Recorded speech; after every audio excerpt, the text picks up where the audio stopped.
Welcome back to Reselling History, everybody. This is Scott. As you can see, I have a bunch of watches in bubble wrap here. I paid a hefty $400 for this from a person who does estate sale cleanouts. Actually, the same person who sold me the watch collection with the Rolex. I don't know if you saw my last video, but there were some nice watches in there. And they told me that the estate that they cleaned out was a watchmaker's estate. So if he passed away, may that man rest in peace. But we have some of his nice watches here. Most of them are in running condition, but some of them do need a little bit of work. And there are some very unique pieces in here that you guys are going to see. Some really fancy looking gentleman watches. So let's get to it. Let's see if $400 was a good purchase. And of course, I'm going to show proof here. I paid $400. Some people have accused me of faking or kind of staging these things, which is not the case. So let's get into it and let's see what neat finds we can find. All right, people, here's the first bunch of watches. I have gone through these a little bit, not entirely, but there are some really unique, fancy looking Art Deco watches that you're really going to get a kick out of. So let's take a look at these first. First up, we got this is a Wittnauer, neat Wittnauer watch. And check if this is winding. Looks like it's from the mid-century, maybe 1950s or so. The dial has some damage to it. And it's in running condition. I think it's a gold-plated, gold-plated bezel. But they did tell me most of these watches were running, so right here off the bat, this is a running watch. May not be particularly valuable, but maybe like a $75 to $125 watch. If that dial was in better condition, maybe a little more. Let's see what else. And guys, I'm really just throwing prices at the top of my head. Sometimes I overvalue things or maybe undervalue them a bit, but I'm just going off of what I have seen and what experience. And this is a sweet Bulova watch. Man, this is like prime Art Deco looking right here. I love this case. It kind of looks like a skyscraper in New York City or something. Unfortunately, the back is kind of tarnished, so that tells me this is probably gold filled or plate. Oh yeah, it says gold plated. Let's see if this one's running. Yep, so far this one is running, but I love the Roman numerals on that dial. In fact, there are some blue lines on here, which makes it a really unique watch. Maybe a $100 watch to the right person. And I noticed most of these watches, they have these vintage, kind of like new old stock leather bands on them. They look like they've really never been used.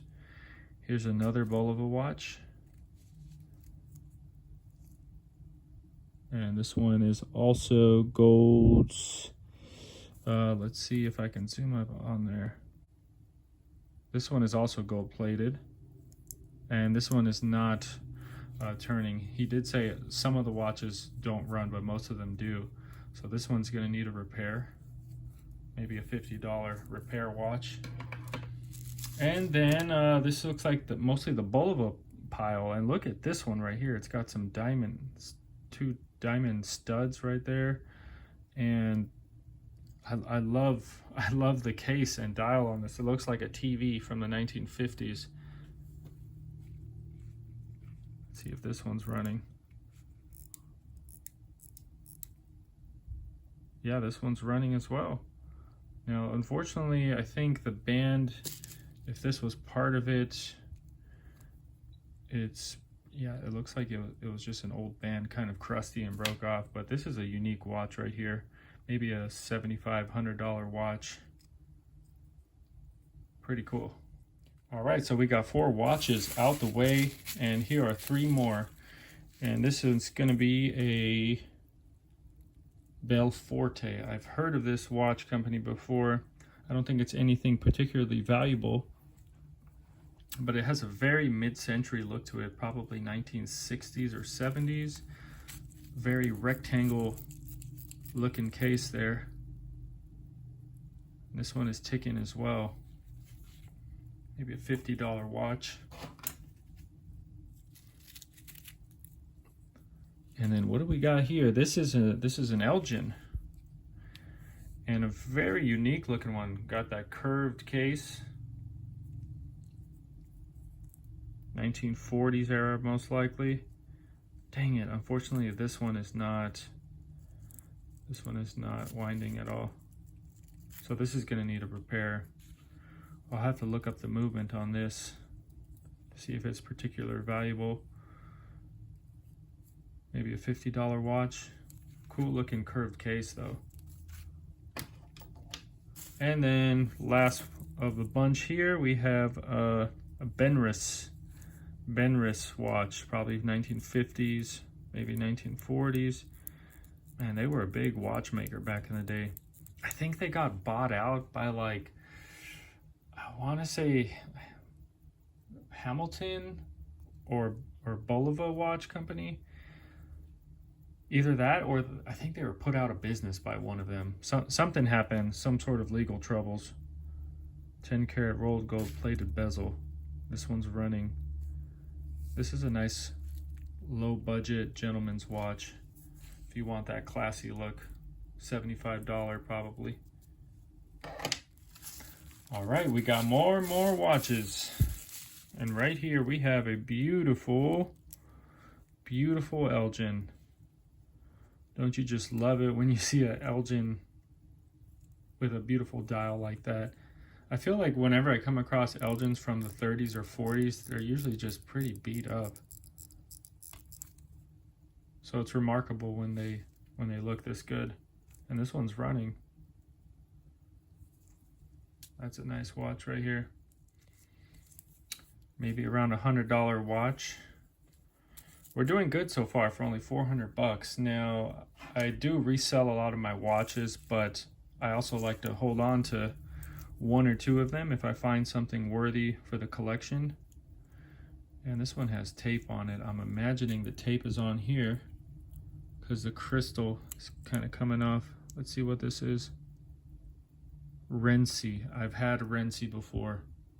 I had a little junky one. I don't think it's anything particular valuable. Inga Block Renzi. So this is probably 1940s or 50s.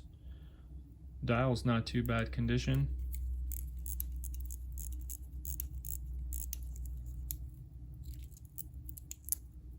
And this one's running. So I'm not sure what this sticker is. Maybe that means this is a brand new crystal and that's the sticker it comes with. Let me know what you guys think what this sticker is. I don't know if it means it's like a new old stock crystal. Looks pretty vintage. So you definitely get the idea that a lot of these watches look like they were worked on by watchmaker hobbyists. Oh, this is beautiful. Wow. This is a beautiful 21 jewel Bulova watch with some crazy looking case and lugs on it. This thing is beautiful. This might have to go in my collection. I just love unique looking watches like that. And you just look at this and it just screams like 1940s, 50s era. And that's what I like. I like the watches that tell a story when you look at it. Now, unfortunately, it's missing the crystal. But it is running, which is a very good sign. I'll have to take a look at this case, see if it's gold filled. Probably bump up the value a bit. Let's open it up. Unfortunately, there are no markings on the inside of this case at all. And I don't see anything on the outside, so maybe at the very best this is a gold plated. But yeah, those lugs are sweet looking. So I think this is going to be one of the keepers for me, you guys. I'll probably get a new crystal on that. Cost me around $70 to $90 most likely. But this is just a really unique watch, maybe $150 watch. All right, and we have another bunch here, and then we have one more after this. And this first watch is another Elgin. This is a nice looking case and dial as well. Unfortunately, it is not winding, darn it. So So this is a repair watch, but it's pretty nice looking. So if somebody knows how to repair this themselves, which I don't know how to work on mechanical watches, be a nice investment. Maybe a $75, maybe $100 watch, even if it needs a repair, just because of the unique lugs in case. All right, we got some more, and this is another Bulova watch. This one is missing the crystal.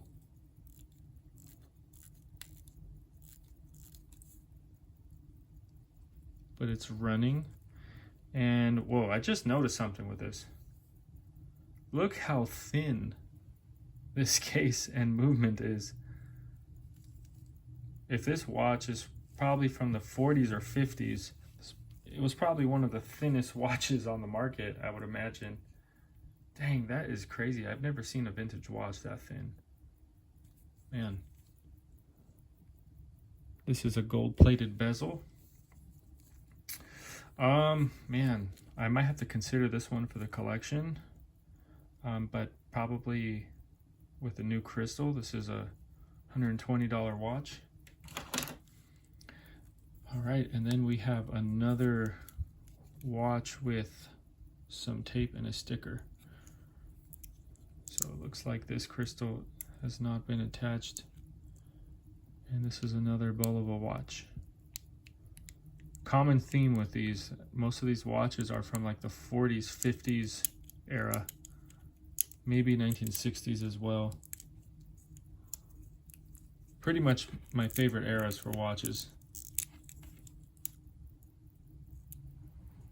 And this one is running beautifully. If I get that crystal put on there, that's probably a $100 watch. All right, you guys. Well, I saved the best bunch of watches for last. And before I open this up, if you guys like this type of content with vintage watches, don't hesitate to hit that subscribe button. Appreciate all the support I can get. And let's take a look. A Benris watch. Benris, 1940s, 50s. Running good. 75 to 100 bucks.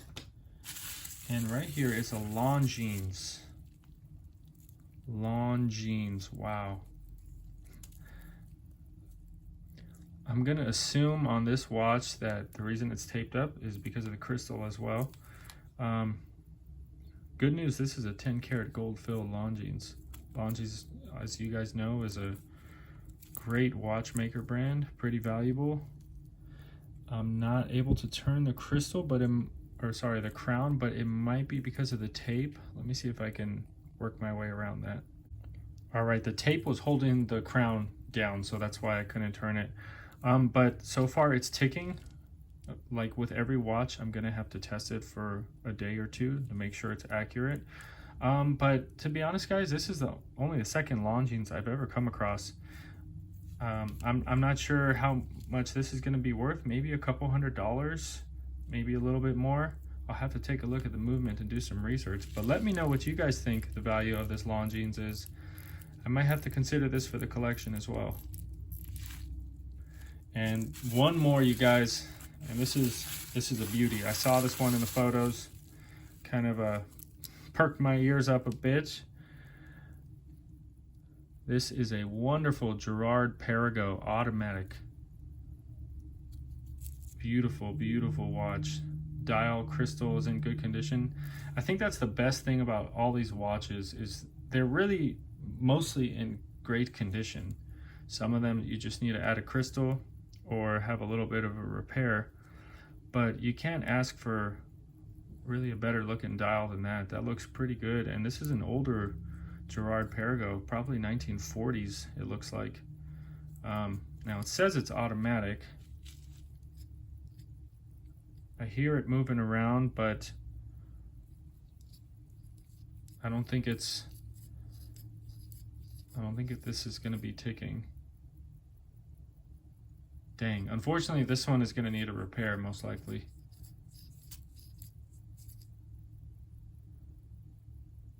Yep, this one is not running unfortunately, but it is 10 karat gold filled, which is great. Let's take a look at the movement really quick.